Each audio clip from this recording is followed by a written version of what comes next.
मेरा हर गम मिटाने को मेरा अल्लाह है काफी। ये कह रहा हूं कि हुजूर को नाराज करने से बचो, हुजूर को खुश करो। हुजूर की खुशी जन्नत से बड़ी नेमत है।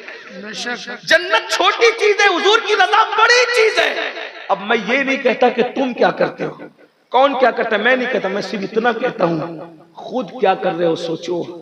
आप अपने पीर से, आप अपने माँ बाप से, आप अपने दोस्तों से, आप अपने अहबाब से, सब से अपने अमाल छुपा सकते हो, रसूलुल्लाह से अपने अमाल नहीं छुपा सकते। कब तक अपने नबी का दिल दुखाओगे? कभी आप अपने आप में डूब के सोचो कि मैं हुजूर को कितनी अजियत दे रहा हूं। एक बात कह दूं आगे बढ़ के, ताइफ में रसूलुल्लाह को जो पत्थर मारे गए थे ना, वो पत्थर हुजूर को उतनी तकलीफ नहीं पहुंचाते जितने हमारे गुनाहों की रिपोर्ट हुजूर को तकलीफ पहुंचाती। अल्लाह, इसीलिए बचे थे। अरे ताइफ के गुंडे तो ताइफ से निकलने के बाद हुजूर का कुछ बिगाड़ नहीं सके, लेकिन कब्र अनवर में हुजूर का दिल दुखा रहे। हमारे घरों का हाल सोचो, बेटियां बेपर्दा निकल रही है बाजार में, नबी के दिल पे क्या गुजरती। हमारी जवान बेटियों को हम कॉलेज और कोचिंग के नाम पर पिकनिक पर भेजते हैं नामहरमों के साथ। जिस मजहब में औरत नामहरम के साथ हज को नहीं जा सकती, जिस मजहब में औरत नामहरम के साथ हज को नहीं जा सकती, उस मजहब की बच्चियां पिकनिक पे, स्कूल कॉलेज के पिकनिक के नाम पे नामहरमों के साथ पिकनिक पे जा रही है। सोचो ना जरा, ब्यूटी पार्लर तक हमारी बेटियां शादी के मौके पे चेहरा बनाने जा रही हैं। कभी गैरत नहीं आई कि हुजूर को क्या तकलीफ पहुंचा रहे हो? हम ही बचे थे। आशिकों का काम यही होता है, दिल दुखाना होता है आशिकों का काम। अरे जिस मजहब और मसलक में औरत मस्जिद में नमाज पढ़ने नहीं जा सकती, उस मजहब की मानने वाली बेटी ब्यूटी पार्लर कैसे जा सकती है? कभी सोचा, कभी गौर किया? हमारे नबी की शहजादी के दुपट्टे को चांद और सूरज न देखे, और हम माज़अल्लाह अपनी बेटी को किसी के भी साथ अकेले स्कूल भेज रहे, कॉलेज में। स्कूल कॉलेज पढ़ाने के लिए मैं मना नहीं करता, मैं तो उलमा के पीछे हूँ, लेकिन इतना जरूर कहूंगा, ऐसी तालीम को आग लगे जो मजहब और मसलक को छोड़ करके हासिल की जाए, जो हया का जनाजा निकाल कर हासिल की। मेरे भाइयों, तालीम जरूर हासिल करो, तालीम जरूरत है, लेकिन मजहब के क़ुयूदात के साथ, मजहब के तहफ़्फ़ुज़ात के साथ, मजहब के कानून के साथ। एक बाप अपनी बेटी को खुद कॉलेज के दरवाजे तक पहुंचा सकता है, उसकी इज्जत को तहफ़्फ़ुज़ कर सकता है, तो कर। आज हमारी बेटियां गैरों के रानों पर हाथ रख करके मेहंदियां लगा रही शादी के मौके पर। हमने उसको फैशन का नाम दिया है। पाकिस्तानी सीरियलों के नाम पे मंगनी के मौके पर लड़का लड़की को मंगनी के मौके पे सोने की अंगूठी पहना रहा है। ये फैशन, लानत हो इसे पाकिस्तानी सीरियलों पर। हम किसी सीरियल के पाबंद नहीं है। सीरियलों के मुतालिक जिंदगी वो गुजारे जो लोगों के पास रसूलुल्लाह का कानून नहीं है। हम किसी सीरियल पे क्या जिंदगी गुजारेंगे? हमारे पास रसूलुल्लाह की पाकीज़ा जिंदगी मौजूद है, हमारे पास शरीयत मौजूद है, और इतनी खूबसूरत हुजूर की जिंदगी है, इतनी खूबसूरत किसी की नहीं। तेरी सीरत, तेरी सूरत जमाने से निराली है, तेरी हर अदा प्यारे दलील बेमिसाल। ये सब काम इसलिए कर रहे हैं कि हमारे पास तालीम नहीं है, एजुकेशन नहीं है। आज बच्चियां इर्तिदाद की तरफ जा रही है, आज बच्चे इर्तिदाद की तरफ जा रहे हैं, मजहब और मसलक से बागी हो रहे हैं। आज जरूरत है हम अपने बच्चों को डॉक्टर बनाए, टीचर बनाए, इंजीनियर बनाए, लॉयर बनाए, सब बनाए, लेकिन सबसे पहले उनको मुसलमान बनाए। इतना इल्म दो अपने बच्चों को कि हमारे मरने के बाद हमारा बच्चा हमारा जनाजा पढ़ा सके।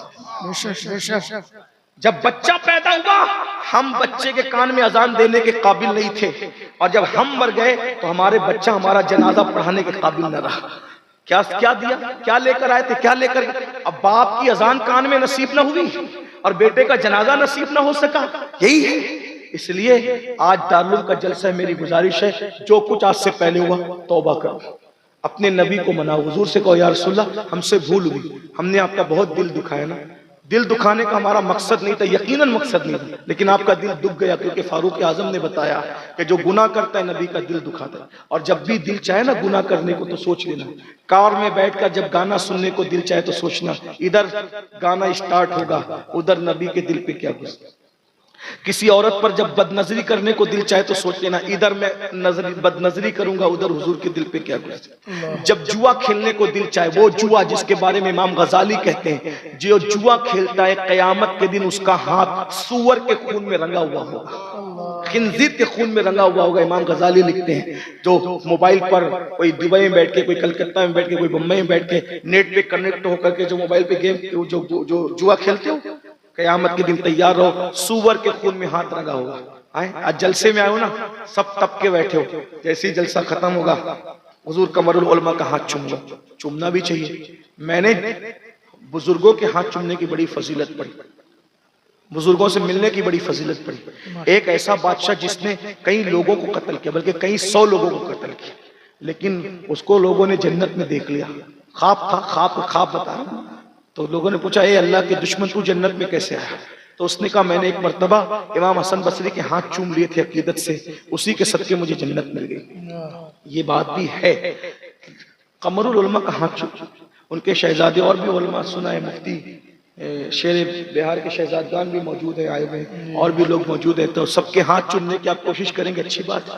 लेकिन एक बात कहता हूँ, जलसे में तो उलमा है, जलसे में उलमा है, लेकिन कयामत में ऐसा जलसा है जिसमें उलमा नहीं है, सिर्फ जाने उलमा है, मुस्तफा जाने। और आका कयामत में अपनी उम्मत से मुसाफा करेंगे, ये भी कयामत है। कयामत में ये भी हुजूर अपनी उम्मत से मुसाफा। अब सोचो, जिन्होंने जुआ खेला होगा उनके हाथ सूअर के खून में रंगे होंगे, तो क्या सूअर के खून के हाथ भरे लेकर के वो हुजूर से मुसाफा कर सकेगा? तौबा कर। तौबा हमारे मजहब में वो है, अत्ताइबु मिनज़्ज़म्बि कमन ला ज़म्ब लह। गुनाह से तौबा करने वाला ऐसे है जैसे उसने गुनाह किया। तौबा कर। सैयदी महबूब इलाही कहते हैं, मुत्तकी का नाम है अमल और तौबा करने वाले का नाम है अमल, दोनों इक्वल होता है। मुत्तकी के नाम अमाल में कोई गुनाह नहीं होता और तौबा करने वाले के नाम अमाल में कोई गुनाह नहीं होता। क्यों नहीं होता? मुत्तकी के नाम अमाल में गुनाह इसलिए नहीं होता कि उसने गुनाह किया नहीं, और तौबा करने वाले के नाम अमाल में गुनाह इसलिए नहीं होता कि किया तो था मगर तौबा कर लिया तो अल्लाह ने सब माफ कर दिया, सब डिलीट हो गया, खत्म हो गया, पूरा नाम अमाल पाक और साफ हो गया। गौर कीजिए, ये तौबा है। और तौबा के लिए शर्त कान खींचना नहीं, गाल पीटना नहीं। तौबा के लिए शर्त क्या है? सिद्क दिल से अल्लाह की बारगाह में शर्मिंदा हो जाना, नादिम हो जाना, आज से जो हुआ माफ कर दे, आइंदा नहीं करूंगा। और जब वादा कर लिया तो तौबा पे कायम रहना। किस तरह से?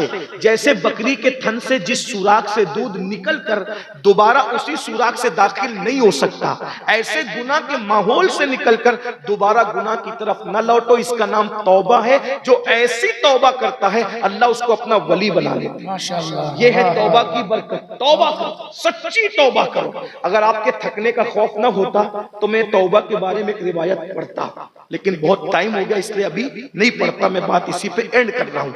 बहरहाल जो हुआ सो हुआ, तौबा करो, इस्तिग़फ़ार करो, माफी तलब कर लो अल्लाह से, हुजूर को मनाओ, राजी करो। और अभी तो 2 दिन के बाद शब बरात भी आने वाली है, तौबा की रात, खूब तौबा करो। बनी कल्ब की बकरियों की तादाद के बराबर लोग बख्शे जाते हैं। यानी मैं समझता हूँ कि सभी मुसलमान बख्शे दिए जाते हैं, चंद के। एक वो नहीं बख्शा जाता जो माँ बाप का नाफरमान है, एक वो नहीं बख्शा जाता जो शराब पीने का आदी है, एक वो नहीं बख्शा जाता जो लोगों पे जादू करता कराता है, और एक वो नहीं बख्शा जाता जो लोगों के लिए दिल में कीना रखता है। इसलिए 4 में से जो भी काम करते थे पहले माफी मफव्वल कर लो, माँ बाप को राजी कर लो। कोई शराब पीता हो तो वो छोड़ दे, किसी पे जादू किया कराया हो तो उससे तौबा कर ले, और खास तौर पर अपने दिल से कीना निकाल दो। अगर कीना दिल में रहेगा तो सलातुत तस्बीह पढ़ लो, क्या क्या पढ़ लो, क्या क्या पढ़ लो, कुछ भी पढ़ लो। अगर दिल में कीना है तो बख्शे नहीं जाओगे। दिल में कीना, दिल से कीना निकाल। मैंने बहुत सारे लोगों को देखा है कि वो दाढ़ियां भी खूबसूरत रखते हैं, टोपियां भी अच्छी पहनते हैं, कपड़े भी अच्छे पहनते हैं, अच्छे खासे दीनदार भी कहलाते हैं, तहज्जुद गुजार भी है। उन्होंने सब किया लेकिन दिल साफ करने पे वो कादिर न रहे। आज अपनी दुनिया इतनी खूबसूरत हो गई है कि बैतुल खला लोगों के साफ है, बैतुल खला लोगों के साफ, बहुत साफ सुथरे। मैं तो समझता हूँ रोजाना हम लोग नए नए घर के बैतुल खला में जाते हैं, हम लोग तो देखते हैं कि क्या एहतिमाम है, चमक रहे लोगों के बैतुल खला, और दिल बैतुल खला बने।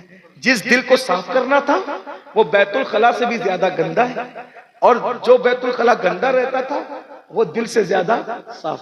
बैतुल खला साफ कर लिया, दिल अभी तक गंदा ही रहा। इस दिल के अंदर क्या क्या है पता है? बुग़्ज़, कीना, हसद। कितने बुत है मेरे भाई।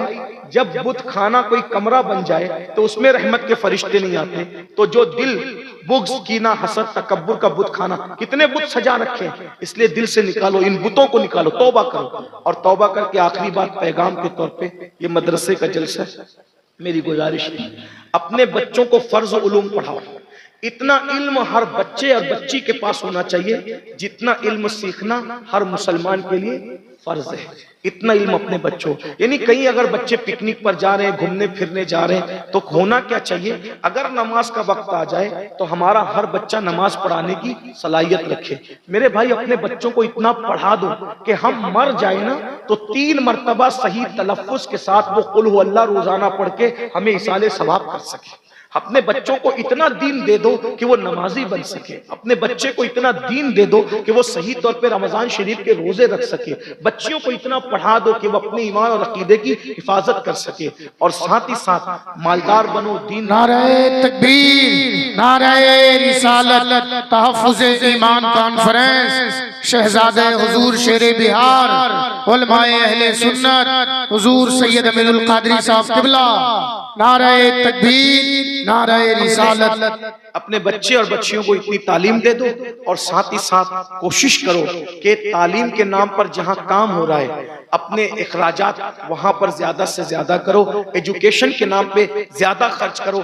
अच्छे इदारे बनाओ, अच्छे इदारों को कामयाब करने की कोशिश करो। अल्लाह ताला से दुआ है अल्लाह पाक हम सबको अमल की तौफीक अता फरमाए। गुफ्तगू के दरमियान कोई गलती हो तो अल्लाह ताला माफ फरमाए। अस्तगफिरुल्लाह रब्बी मिन कुल्लि ज़ंबि व अतूबु इलैहि व मा अलैना इल्लल बलाग। अस्सलाम वालेकुम।